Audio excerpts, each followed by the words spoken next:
And welcome back to the Steve Malzberg Show, ladies and gentlemen. And joining us right now is Oklahoma Congressman Tom Cole, Majority Whip in the House of Representatives. Congressman, welcome aboard the Steve Malzberg Show, sir. Hey, Steve, great to be with you. Well, great to have you. Let's start with the obvious. And I saw you on CNN earlier today, and you really have to drum into the heads of these people that do the interviews as you did.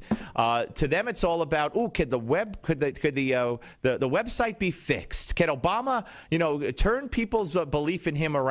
It's not about the website, as you so correctly point out. It's about a disaster of a policy. It really is. And frankly, if they get the website fixed, people are just going to find out faster how bad it's going to be for them individually. There are millions of people who are going to lose their insurance, who are going to see their rates go up. We're going to have pay for more coverage than they want in some cases, or get less coverage than they're paying for in others. So it really is a fundamentally flawed policy, and I think the White House is doing the best they can to put a good face on a really bad situation. Now, to me, one of the headlines that was, has gone virtually unnoticed and on purpose by the media, when Kathleen Sebelius testified before the House, and she admitted that, a convicted felon might have access to your information if you're giving it to him on the computer, on the phone. They go through it as navigators. We had no background checks for people. And now you couple that with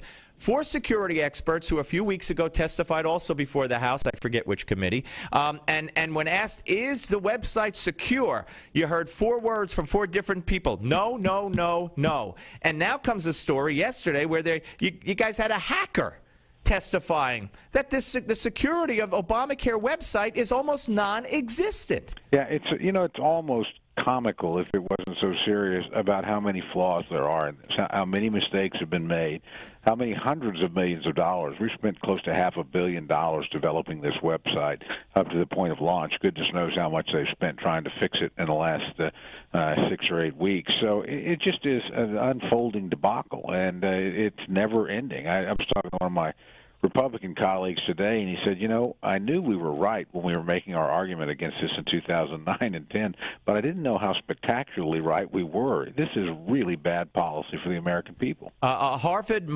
poll, a millennials poll out today, found only 22% of young Americans, defined as between 18 and 29, 22% of them plan to sign up for Obamacare, and even more troubling for the administration, fewer than a third, 29% of people who currently do not have health insurance plan to enroll. So on that premise, if that's a fact, then even if everything else were working brilliantly and this was a wonderful policy, and it couldn't sustain itself based on these numbers. It really can't. And I think what we're going to see next year, number one, obviously we're going to see businesses come under the mandate, and I think that means a lot of businesses, quite frankly, are going to get sticker shock and drop insurance and pay the fine, put their people on the exchanges, maybe give their folks a little boost in pay, but it won't cover what they're losing. The other thing you're going to see, I think, for the people that do get enrolled, because the composition of this pool is so skewed toward people that are older and sicker, from what we can tell, you're going to get real rate shock next year. I mean, the initial rates, which are already higher than what many people are paying,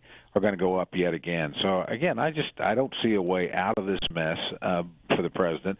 And frankly, for a lot of Democrats who voted for it, who made the exact same promises that the president made, he's never going to have to run again. But most of them are, and I think they're going to be held accountable at the polls. We're talking to Congressman Tom Cole, a Republican from Oklahoma. He's the Majority Whip of the House here on the Steve Malzberg Show. So where are we going to be? I mean, I keep hearing Debbie Wasserman Schultz and some others talk about how Democrats are going to run on Obamacare. And here's the thing, Congressman, their argument, and even, of course, when the media gets someone like you on, usually they'll say, well, where's your plan? They weren't hostile to you today, I don't think. Where's your plan? What's your solution? Nothing?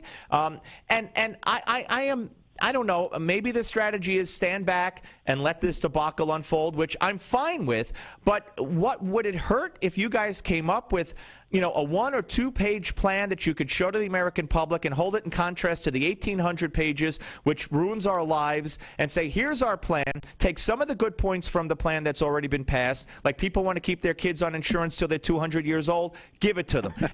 And say, here is our plan, instead of letting these leftists in the House, in the Senate, and in the media continually say Republicans have, and the president yesterday, Republicans have no plan. I know it's not true, but could you pass something, or are you against passing something right now? No, I'm not against passing something. I actually agree very much with the point that you're making. The Republican Study Committee, I think, has the most comprehensive Republican alternative, and it's got over 100, I think 110 co-sponsors in the House now. It's a very, solid, thoughtful, plan based on really sound conservative principles. Tom Price has a very good alternative plan. He's a physician from Georgia and one of our leading thinkers on health care. There's actually over 200 Republican-sponsored pieces of legislation that deal with health care. But I think the point you make is a really important one. Actually putting one on the House floor and passing it, I think would be an enormously smart thing for us to do, and say, well, if you don't like how this thing is working, and we know most Americans don't, here's our alternative. We're not going to be able to get it through the Senate. The president's certainly not going to sign it. Right. But we want you to know what it is. Right. And we should do that. We should take that argument away from them. Yeah, just to shut them up, because that's their only talking point. Now, let me ask you this. One thing I would like to talk to you about besides immigration. Well, let's say immigration first. And that is, John Boehner signaled his willingness in the eyes of many to consider an amnesty bill. He hired a longtime policy aide who has advocated legitimizing undocumented immigrants. Eric Cantor is talking about, the KIDS Act or the DREAM Act.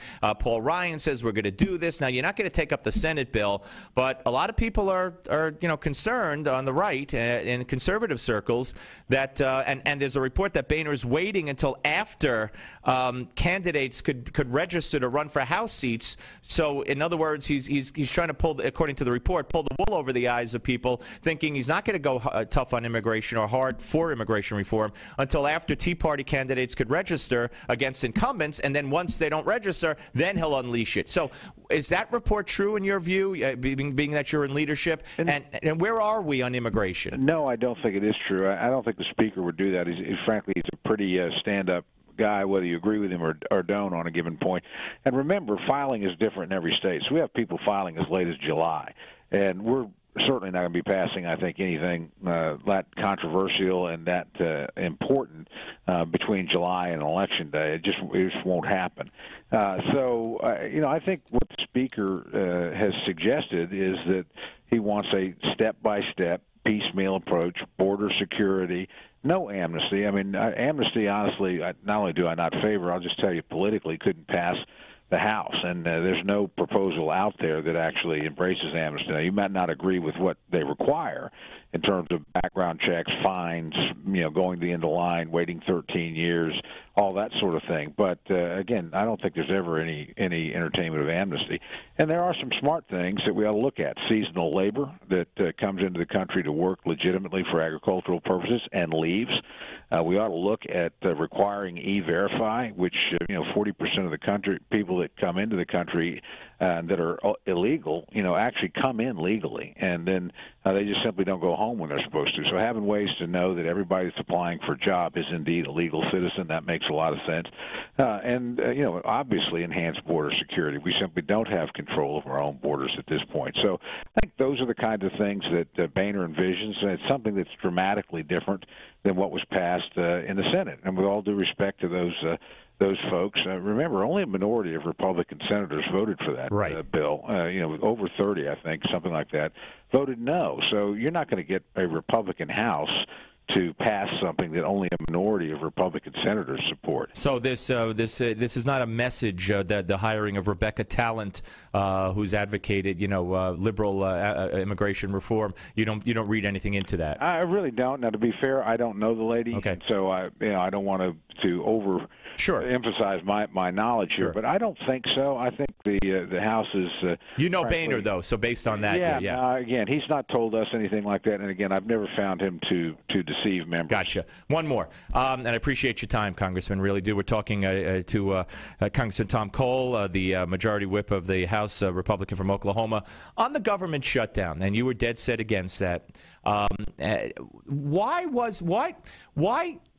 couldn't it have been presented before and after that this was the president's shutdown? I know the media would never acquiesce to that explanation, but why couldn't it, you guys have all said, we're not shutting down. You tried. Some of you tried, but you were against it.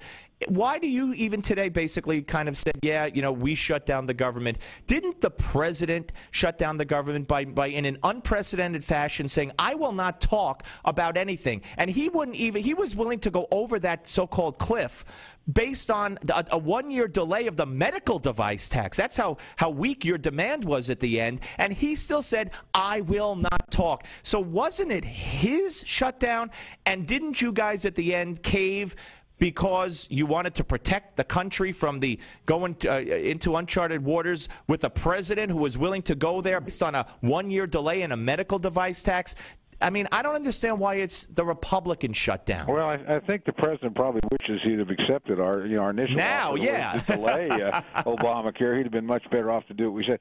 Look, this is just a difference of opinion inside the Republican conference. But number one, when you shut down a government, you do put a lot of people out of work. I mean, thousands, and we're talking defense workers. Oh, I understand. It's just my question is just who did it. Yeah, well, I think honestly, okay, the president, you could argue, did it by not giving in to our demands, but we couldn't get our demands even to his desk. I mean, we couldn't get them past the United States Senate. So legislatively, we had the ability to keep the government open. We let it run out of money, basically spending authority, and that was a political decision on our part.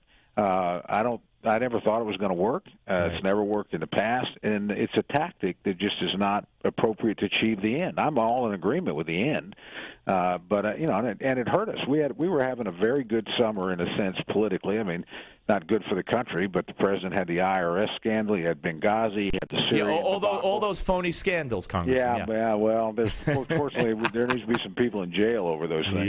Yeah, and there will be, but which one you think specifically there might be people in jail? Extraordinarily serious, and then I think Benghazi. Anytime you're talking about losing the lives of Americans and the government being dishonest about what happened.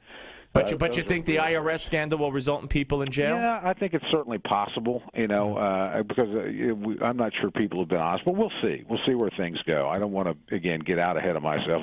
How about one more? We got a minute. We got less than a minute. How about a special, a select committee on Benghazi? I'm very much in favor of that.